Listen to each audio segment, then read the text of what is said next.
Welcome to our channel. Today we how to activate your Crowdflower account. Easy tutorial step by step clearly. First, navigate to the Crowdflower website. Locate the sign up button on the home page and click it. Fill in the required fields with your personal information. Make sure to use a valid email address, as this will be important for account verification. Create a strong password that meets the security requirements. After completing the form, click the Create Account button. Check your email for a confirmation message from Crowdflower. Open the email and find the verification link. Click on the verification link to activate your account. Return to the Crowdflower website and click on the Login button. Enter your email address and the password you created earlier.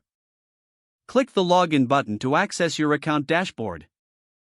Once logged in, you may need to complete your profile information. Follow the prompts to fill out any additional required fields.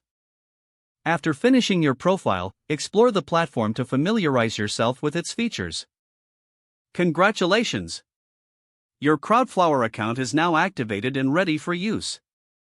If the page does not load, refresh the browser or try again in a private or incognito window. Make sure you are using the correct email address, then retype it carefully to avoid small typos. If your password is not accepted, use the reset option and create a new strong password you can remember. Check your spam folder for verification or security emails, then complete any requested confirmation steps. Enable two-factor authentication if available to improve account security and reduce unauthorized access risk. After signing in, review your profile details so your contact information and settings are accurate and current.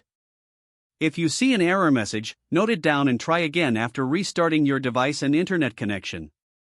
Log out when you finish, especially on shared devices, to keep your account and payment information secure. If the page does not load, refresh the browser or try again in a private or incognito window. Make sure you are using the correct email address, then retype it carefully to avoid small typos. If your password is not accepted, use the reset option and create a new strong password you can remember. Don't forget to like this video and subscribe to our channel for more step-by-step tech guides.